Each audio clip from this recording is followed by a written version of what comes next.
Alléluia. Amen.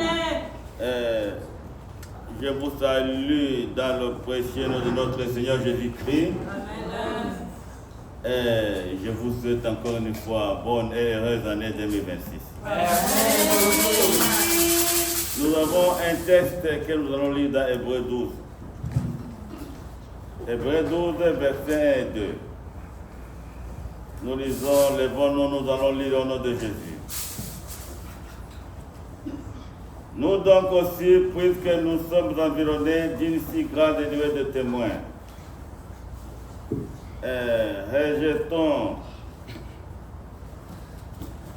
rejetons tout fardeau et le péché qui nous enveloppe si facilement et courons avec persévérance dans la carrière qui nous est ouverte, ayant le regard fixé sur Jésus, le chef et le consommateur de la foi, qui, en vue de la joie qui lui était réservée, a souffert la croix, méprisé l'ignominie et s'est assis à la droite du trône de Dieu. Amen. Nous pouvons nous asseoir.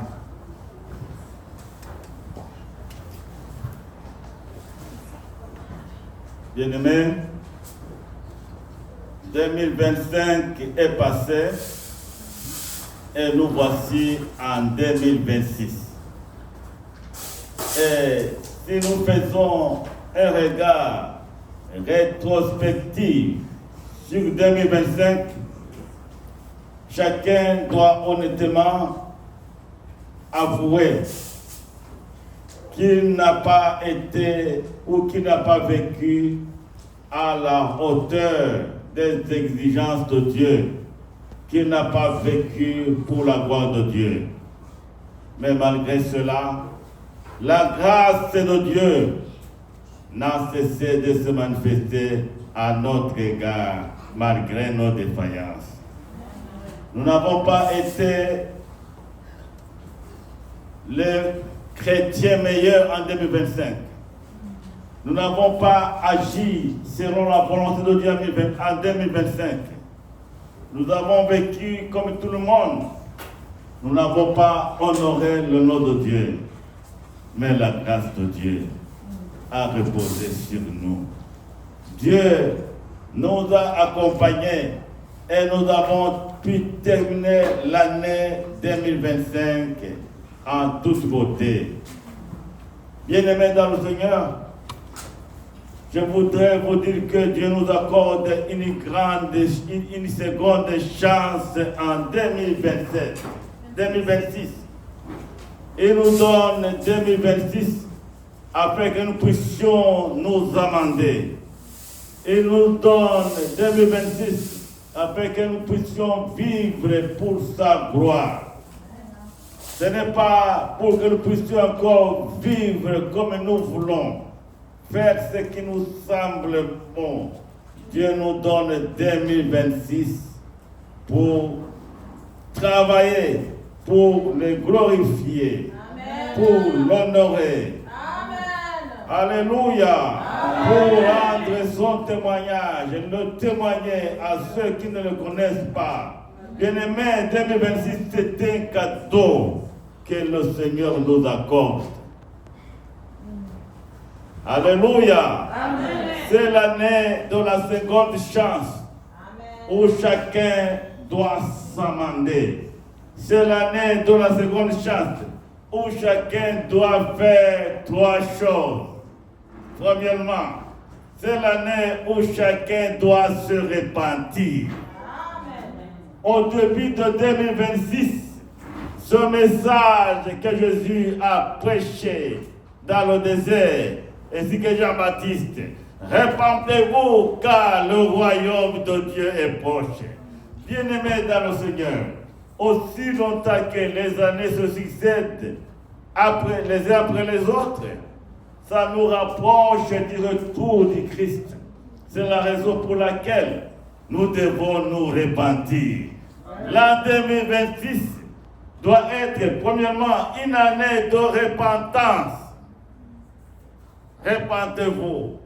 2026 doit être pour nous tous une année de sanctification.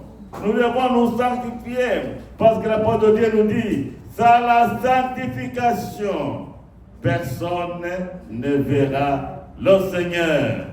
Bien-aimés, l'année 2026, c'est une année où chacun doit travailler sur sa spiritualité. L'année 2026 est une année de préparation pour aller à la rencontre de notre Dieu. Jésus revient bientôt. Je ne dis pas qu'il va revenir en 2026, mais la parole de Dieu nous dit de veiller et de prier, d'être toujours prêt, parce que nous ne savons ni le temps ni l'heure où notre Seigneur Jésus-Christ va venir. Année 2026, année de repentance. Année 2026, année de sanctification. Année 2026, année de veiller et de prier pour attendre le retour du Christ. Parce qu'il nous dit, soyez prêts, veillez et priez pour ne pas tomber dans les tentations. Oui, nous sommes aujourd'hui en 2026. C'est une année de nouveau départ. C'est une année de nouvelles résolutions, de nouvelles décisions et de nouveaux choix dans nos relations avec Dieu. Une année de nouvelles décisions, une année de récupération spirituelle. Alléluia. 2026, année de récupération spirituelle, année de sursaut spirituel.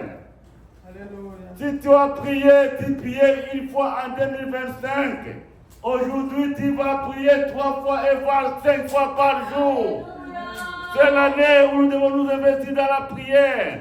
Ne croyons pas que les choses vont demeurer comme elles étaient. Non, la situation va se compliquer davantage en 2026. En 2026, il y aura beaucoup de défis à relever. Ne nous amusons pas avec 2026. Il y aura beaucoup de défis à relever et cela va nous demander de nous investir dans la prière. L'année 2026, une année de prière. Nous devons beaucoup prier. Je vous ai dit que l'année 2026 est pleine d'inconnus. Nous devons beaucoup prier pour recevoir des orientations spirituelles. Dieu veut nous orienter. Dieu veut nous élever spirituellement. Dieu veut nous bâtir spirituellement. Dieu veut nous donner des révélations sublimes en 2025. Oui, il nous a dit ne crains rien. Mais si tu ne pries pas, tu vas craindre. Parce que la prière nous rapproche de Dieu. C'est par la prière que nous recevons des révélations. C'est dans la prière que les cieux nous sont ouverts. Bien-aimés, celui qui va prier en 2026, le ciel va s'ouvrir et il va voir la gloire de Dieu. Moi, personnellement, je voudrais bien voir la gloire de Dieu en 2026. Je me rappelle l'évangéliste Étienne, lorsqu'il était en train d'être persécuté, il était tombé à genoux et en même temps il a vu le ciel ouvert et il a vu le Fils de Dieu debout dans le ciel. Amen. L'année de gloire 2026, l'année de révélation, l'année de visitation pour tout et chacun. Nous n'allons pas vivre comme nous avons vécu autrefois. Soyons sûrs, Dieu nous dit ne craignez rien, je suis avec vous. Ça veut dire que Dieu va se révéler à chacun de nous.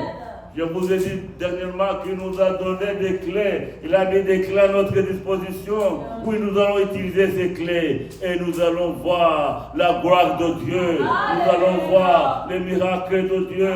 Nous allons voir beaucoup de grandes choses que Dieu a prévues pour nous. Oui, c'est une année de soigner nos relations. entre nous. Une année de soigner nos relations sociales. Alléluia. Amen. Oui, nous vivons un truc de chrétiens, mais des fois, nous nous rencontrons seulement dimanche. Pourquoi est-ce que nous ne nous appelons pas pour nous acquérir de nos nouvelles respectives pendant la semaine? Là sont des chrétiens qui appellent leur pasteur. 2026, nous devons soigner nos relations sociales. Là sont des chrétiens qui appellent le pasteur pour demander l'aide de prière. Chacun pour soi. Vous voyez, les gens vous ont trompé, les Français vous ont trompé, que chacun pour soi et Dieu pour tous. Et pour tous. Ça c'est diabolique. Nous devons nous entraider, c'est ça l'amour. Nous devons nous soutenir mutuellement. Ce n'est pas le chacun pour soi. C'est un langage diabolique. Et je voudrais que nous bannissons ce langage-là. Chacun pour soi, c'est dans l'égoïsme. Pensez seulement à soi. Ne pas penser aux autres. Ne pas penser aux frères et sœurs. Ça, c'est diabolique. C'est un langage diabolique qui nous maintient au niveau terrestre, qui ne peut pas nous élever jusqu'au ciel. Chacun pour soi, on regarde seulement sur soi-même, ses problèmes, sa pensée au problème des autres. Je ne sais pas si vous me saisissez bien. Amen. Dans la vie chrétienne, il n'existe pas de chacun pour soi. À la Pentecôte à Jérusalem, les gens amenaient leurs choses, ils mettaient ensemble, ils partageaient. L'église, c'est un lieu de partage. Alléluia. Un lieu de partage, un lieu de réconfort. Un lieu où les gens se soutiennent mutuellement. Bien-aimés dans le Seigneur, là où les gens se soutiennent mutuellement, Dieu qui est amour, vient et il va régner et il va opérer des miracles. Alléluia. Amen. Nous venons de lire un texte très intéressant. Je disais que l'année 2026, c'est une année de nouvelles décisions et de nouveaux choix dans notre relation avec Dieu et dans nos relations avec nos prochains, nos frères et sœurs. Dans cette perspective, le mot d'ordre pour 2026 est le suivant. Regardez en avant et marchez par la foi en fixant ses regards sur Jésus. Alléluia. Amen. Mon ordre pour 2026 est le suivant. Regardez en avant. Ne promène pas de regards inquiets. Regardez en avant et marchez par la foi en fixant nos regards sur Jésus. Amen. Notre thème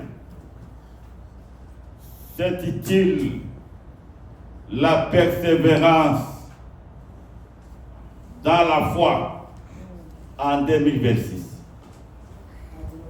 Je relevais 3 points sur lesquels je vais insister, m'inspirant du texte d'Hébreux 12, versets 1 à 2. Il y a d'abord le premier point, une nuée de témoins. Deuxième point, la cause chrétienne. Et troisième point, l'objet de notre foi. Commençons avec le premier point, une nuée de témoins. L'apôtre Paul, l'apôtre dit, comme vous êtes entourés d'une multitude de témoins, d'une nuée de témoins, bien-aimés, nous avons des catégories de témoins. La première catégorie de témoins est composée de 3 personnes. Le premier témoin vivant et qui est invisible, c'est Dieu. Alléluia. Amen. Dieu est le premier témoin qui nous observe. Dans tout ce que nous faisons, il y a quelqu'un qui nous regarde. Tout ce que nous faisons, il y a quelqu'un qui nous observe. Le psalmiste, dans Psaume 139, a dit, ô Dieu, où irai-je loin de ton esprit? Alléluia. Dieu est le premier témoin de notre vie et de nos activités. De tout ce que nous posons comme acte, Dieu est le premier témoin. Et c'est pourquoi aussi Dieu va nous faire rendre compte de ce que nous aurons fait dans cette vie. Parce que lui, il nous observe, il nous regarde jour et nuit.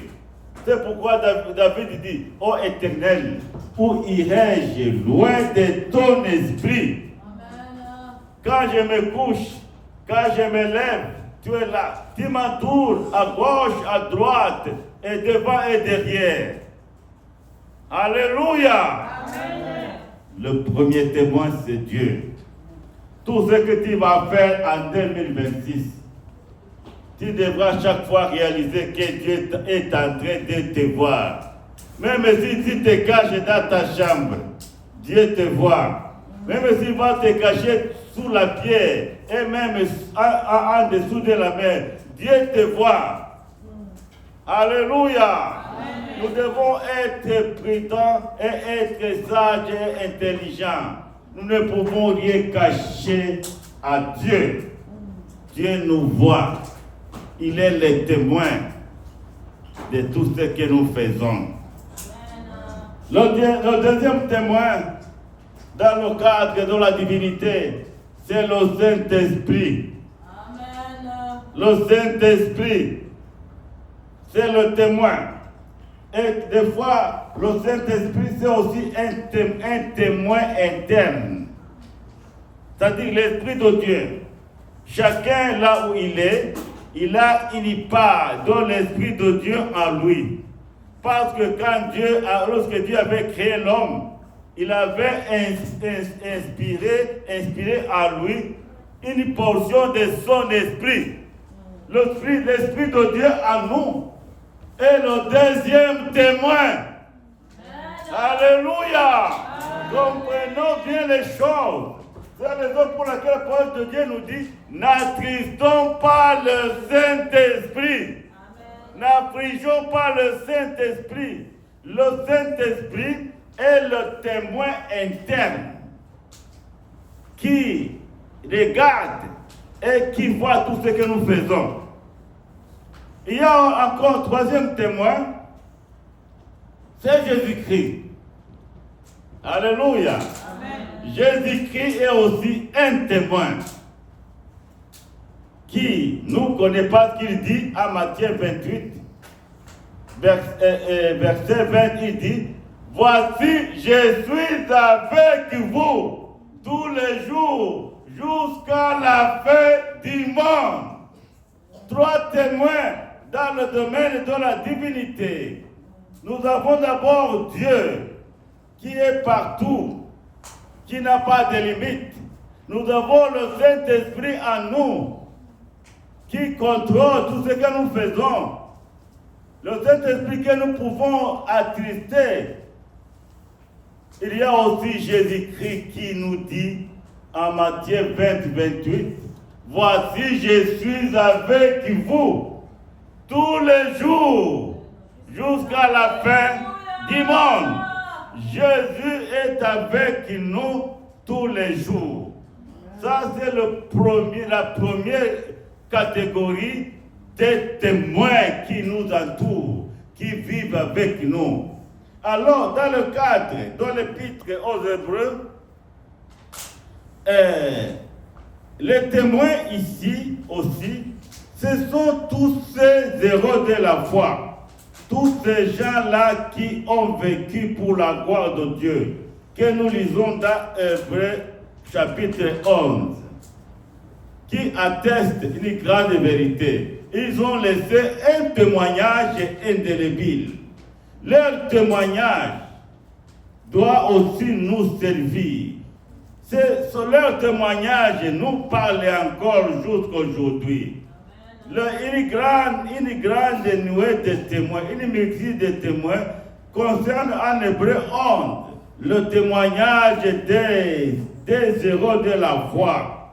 Ils ont laissé un témoignage qui ne peut être effacé, un témoignage indélébile. Bien-aimés, soignons et toujours un témoignage. Notre témoignage, un témoignage est une marque indélébile qui montre notre passage sur terre. Même après notre mort, les gens vont dire, Pasteur Jonas a laissé un bon témoignage. En fait, un témoignage, c'est une marque ou une trace que tu laisses pour les générations futures. Alors, les anciens hommes de Dieu que nous lisons dans Hébreux 11 ont marqué les générations de témoignages vivants pour la gloire de Dieu. Alors, qu'est-ce que ces hommes de foi ont laissé comme témoignage? Ils ont attesté une grande vérité qui nous dit que le juste vivra par la foi. Amen. Leur témoignage, c'est le témoignage de foi.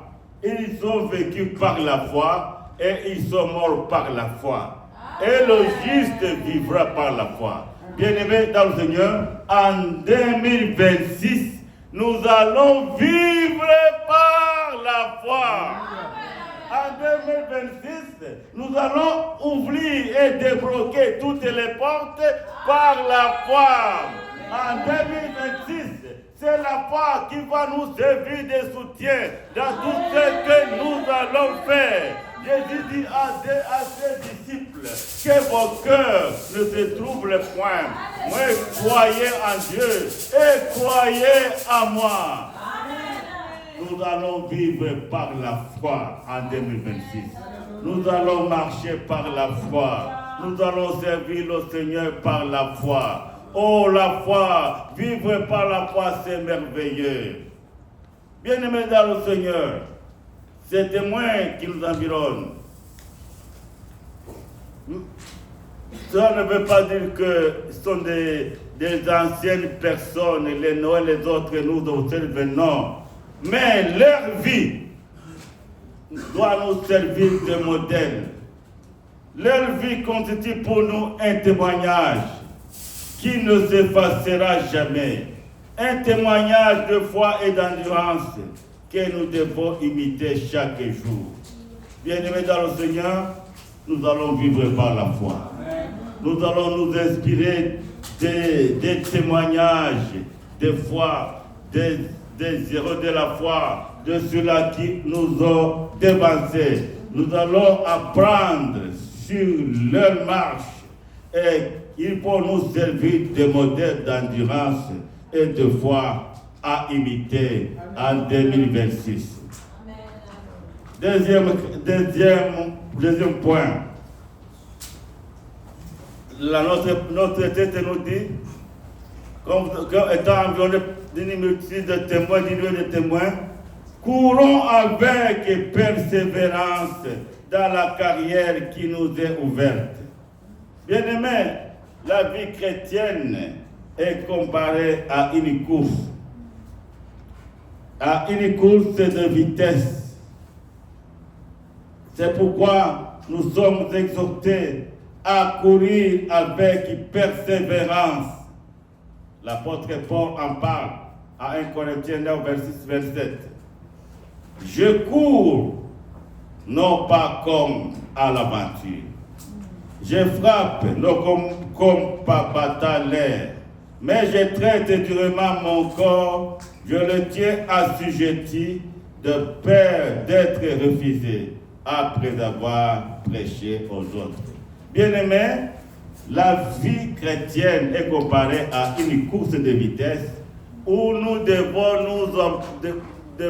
nous imposer beaucoup d'abstinence, où nous devons renoncer à beaucoup de choses afin que nous puissions mener à bout notre course.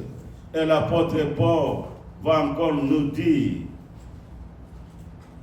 je tiens mon corps assujetti, de peur d'être refusé après avoir prêché aux autres. Et pour mener à bien cette course chrétienne, il y a des obstacles à enlever, des obstacles à rejeter. L'apôtre nous dit, rejetez tout fardeau et le péché qui nous lie si facilement. La première chose à rejeter pour mener à bon notre course chrétienne, c'est le fardeau. Nous devons rejeter nos fardeaux. Nous devons abandonner nos fardeaux. Nous devons déposer nos fardeaux. Et il y a une histoire que les évangélistes aiment raconter. Qu'il y avait quelqu'un qu'on avait donné un lift. Il avait son fardeau sur la tête. Il est entré dans le camion. Toujours avec son fardeau sur la tête. Le camion a démarré, il a continué à porter son fardeau, même dans le camion. Bien aimé, c'est une bonne illustration de la vie chrétienne, une vie chrétienne infructueuse. Jésus nous dit de lui apporter nos fardeaux. Mais nous voulons continuer à porter nos fardeaux tout le temps après avoir cru en Jésus.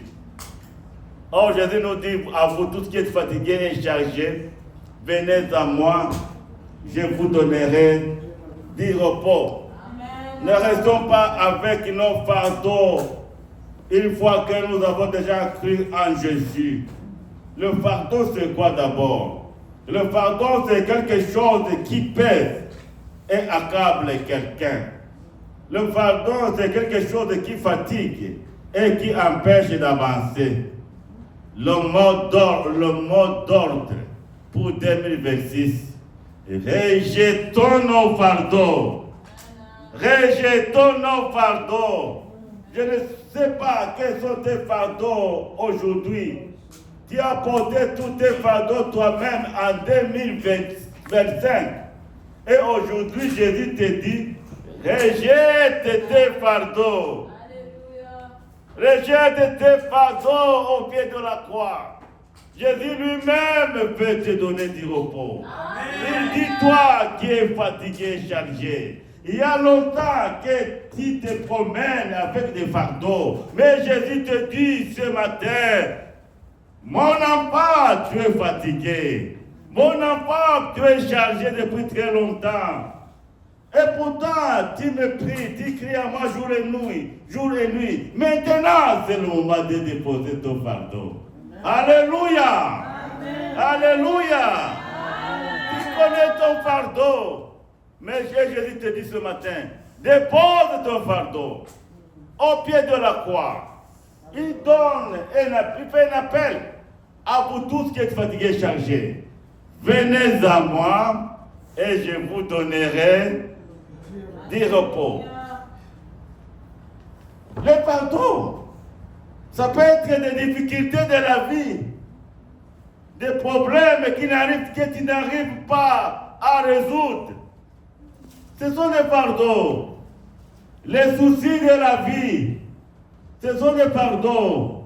Les soucis de la famille, ce sont des fardeaux. Mais Jésus te dit, viens déposer tes fardeaux au pied de la croix. Alléluia. Amen. Alléluia. Amen. Viens à Jésus et lui dis, oh Seigneur, voici mes fardeaux, je les amène vers toi, afin que je puisse recevoir un échange de ton repos. 1 Pierre chapitre 5 verset 7, il dit, déchargeons sur lui de tous nos soucis, car lui-même prend soin de vous. As-tu des soucis qui te tracassent? Des soucis qui t'ont tracassé en 2025? Jésus te dit, déchargez sur moi de tous vos soucis, car lui-même prend soin de vous. Lui-même prend soin de toi. Amen. Ne garde pas tes soucis pour toi. Parce que les soucis sont des agents destructeurs de la vie chrétienne. Un chrétien qui vit toujours avec des soucis ne peut pas aller loin. Présente tes soucis à Jésus. Décharge tes soucis au pied de la croix. Parce que Jésus lui-même va en prendre soin. Oui, il y a des situations que nous ne pouvons pas améliorer par nos propres efforts. Mais Jésus est là pour nous soutenir. Oui, il y a des situations que nous ne pouvons pas avouer comme ça publiquement. Mais toi et Jésus, dis, oh Jésus mon Seigneur, tu es mort sur la croix, tu es mort pour moi sur la croix. Maintenant, voici mon fardeau. Voici mes soucis. Viens à mon secours. Parlez à Jésus. Parlez à Jésus. Ne crois pas que tu vas résoudre tes problèmes par tes propres forces, par ta propre intelligence. Parlez à Jésus. Dis à Jésus, viens à mon secours. Alléluia. Amen. Notre passage de l'année, Ésaïe 41, verset 10. Là, nous lisons, Dieu dit, ne crains rien, car je suis avec toi. Ne promène pas des regards inquiets, parce que ne promène pas des regards inquiets, Car je suis ton Dieu. car je suis ton Dieu, je te fortifie, Je viens à ton secours. je viens à tes secours, et je te soutiens par ma main droite et triomphante. Bien-aimés dans le Seigneur, Dieu veut nous soutenir dans des moments difficiles. Il va nous soutenir, il va nous fortifier. Alléluia. Bien-aimés, quand nous écoutons la parole de Dieu, considérons-la comme une vérité, parce que c'est Dieu qui nous parle. Et ce que Dieu parle, ce que Dieu dit, il a compris. Il dit, ne crains rien. Ne crains rien. Ne crains rien, car je suis avec toi. Ne promenez pas de regards inquiets, car je suis ton Dieu. Je te fortifie. Je viens à ton secours et je te soutiens de ma main triomphante. Bien-aimé dans le Seigneur, nous avons parlé des fardeaux. Ne continue pas à porter tes fardeaux. Jésus va te donner du repos, mais ici et maintenant. Ici et maintenant, dis à Jésus, oh Jésus, voici mon fardeau. Il y a longtemps que je porte son fardeau seul. Maintenant, Jésus, donne-moi du repos. Et ayez le courage. Nous devons avoir le courage aussi de déposer nos fardeaux sur le pied de la croix. Il dit, viens venez à moi, je vous donnerai du repos. Alléluia. Les fardeaux, toutes ces affaires-là qui nous tracassent, qui nous embêtent, ce sont les trucs que le diable utilise pour nous décourager, pour nous empêcher d'entrer un jour dans le royaume de Dieu. D'abord, la première chose, nous devons déposer, rejeter tout fardeau. La deuxième chose à rejeter, ce sont les péchés. Les péchés, rejeter le péché qui nous lie si facilement. Alléluia. Il y a des péchés qui nous enchaînent.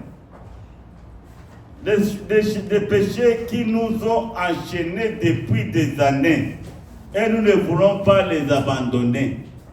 Ils nous ont liés à tel point que nous sommes asservis au péché. Mais Jésus nous dit, rejetez. Rejetez le péché qui nous lie si facilement. Il va ce matin te donner la force de rejeter et d'abandonner tous ces péchés qui nous lient si facilement. Nous sommes asservis par le péché depuis longtemps. Mais Jésus-Christ veut nous rendre libres. Parce qu'il nous dit dans sa parole, dans Jean 8, si le Christ vous a franchi, vous serez réellement libre. Jésus veut nous affranchir. Jésus veut maintenant couper tous les chaînes du péché qui nous ont enchaînés depuis longtemps. Il veut nous affranchir par sa parole. Par sa parole est efficace. Sa parole est capable de rompre tous les liens et les chaînes du péché qui nous lient. Alléluia. Amen. Les péchés qui nous lient ont souvent leur origine dans la chair. La chair était convoitise. Aujourd'hui, Jésus veut régulariser ta situation. Aujourd'hui, Jésus veut te donner la force pour te débarrasser du péché qui t'a lié depuis très longtemps. Jésus veut te donner la force pour pouvoir rejeter les péchés de la chair, les péchés liés à la convoitise de la chair. Ici, nous avons un combat à mener. Nous devons combattre les convoitises charnelles qui font la guerre à nos âmes. Et comment les combattre? Galates 5 nous dit, marchez selon l'esprit et vous n'accomplirez pas les désirs de la chair. Ici, c'est l'histoire de la libération.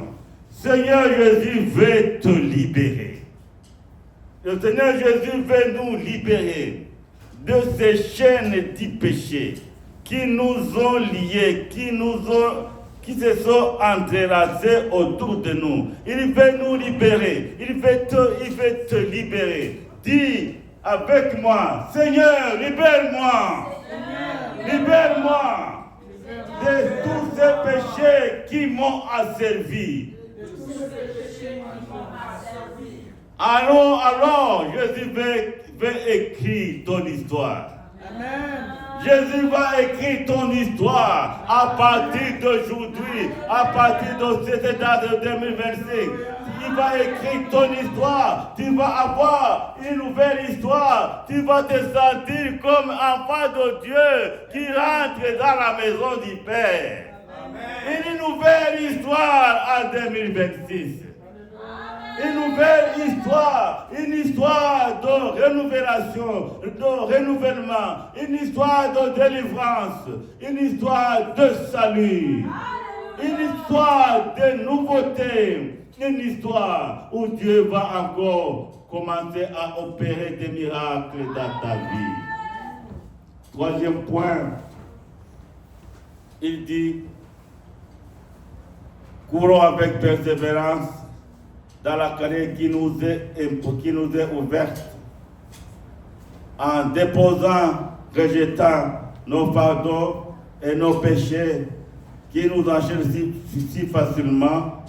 Et troisièmement, continuer notre course en fixant le regard sur Jésus. Fixer le regard sur Jésus est quelque chose qui n'est pas facile. Fixer nos regards sur Jésus dans ce monde, ce n'est pas facile. Parce que notre monde est plein de distractions. Souvent, Jésus n'a pas beaucoup de place dans nos vies.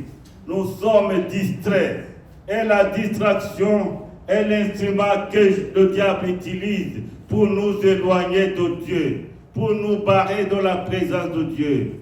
Les distractions. Avec les distractions de ce monde, nous n'avons pas le temps de passer avec Jésus. Nous n'avons pas le temps de nous investir dans la prière. Nous n'avons pas le temps de nous investir dans l'étude de la parole de Dieu. Les distractions du monde actuel nous empêchent d'entretenir une communion intrinsèque et intime avec Dieu. Jésus dit, courons avec persévérance dans la carrière qui nous est ouverte. D'abord, en faisant combien de choses? En faisant de grandes choses. D'abord, en rejetant nos fardeaux et nos péchés.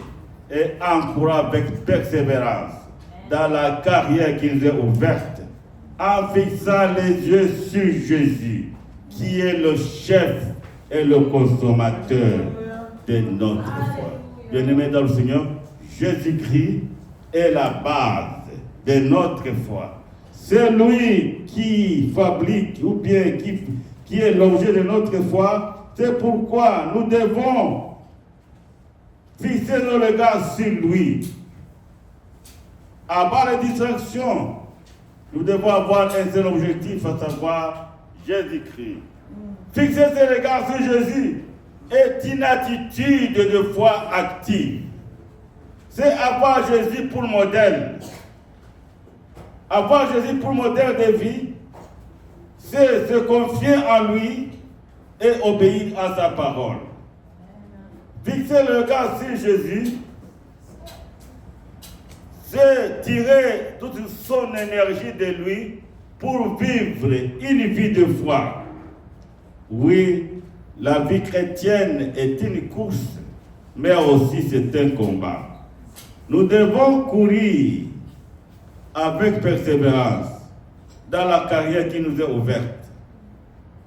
L'apôtre Paul l'a bien compris en Philippiens 3, 12, 14 qui dit « Ce n'est pas que j'ai déjà remporté le prix, mais je cours pour tâcher de le saisir, parce que moi aussi, j'ai été saisi par Christ. » Et à la fin de sa vie, l'apôtre Paul va chanter un hymne de victoire dans 2 Timothée 4, 7 à 8, où il dit « J'ai combattu le bon combat, j'ai achevé la course, j'ai gardé la foi.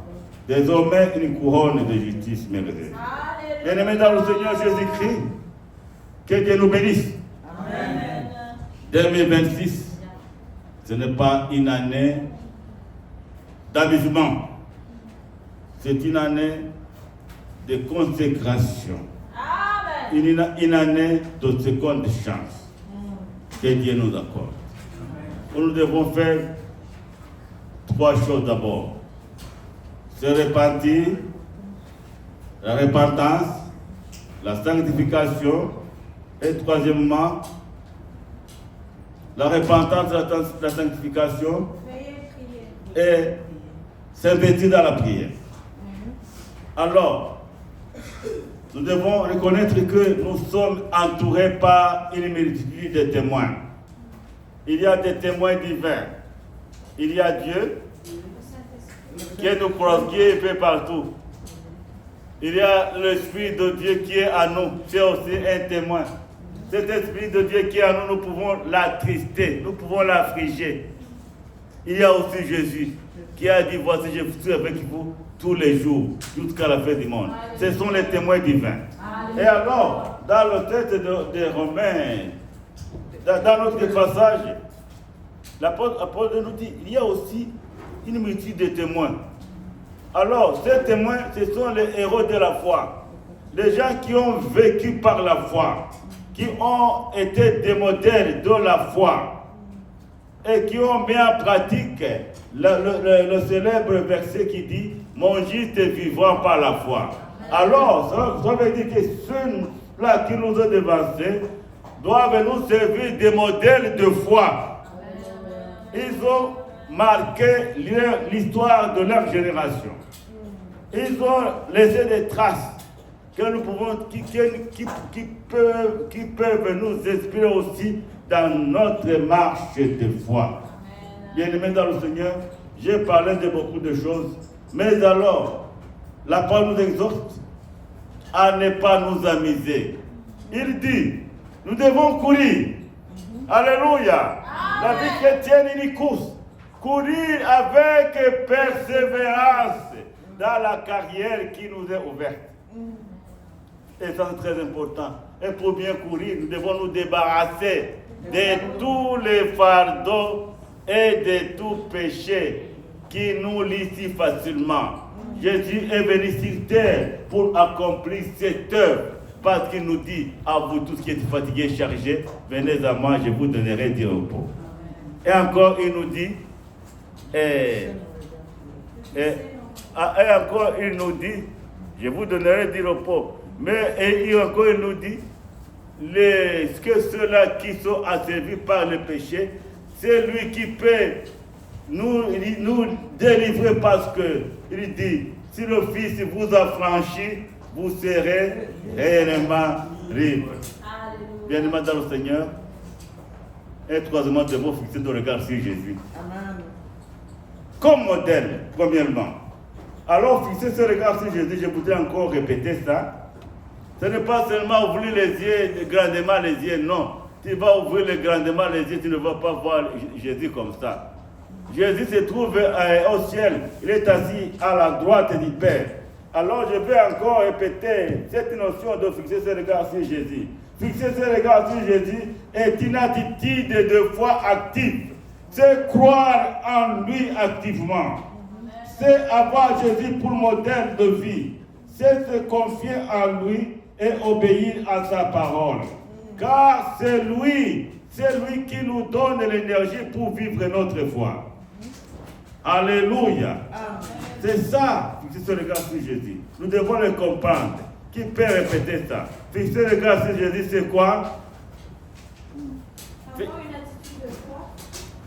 Fixer ce regard sur Jésus, c'est avoir une attitude de foi active. Cela veut dire quoi? La foi n'est pas quelque chose d'abstrait, la foi est une action. C'est avoir Jésus pour modèle de vie.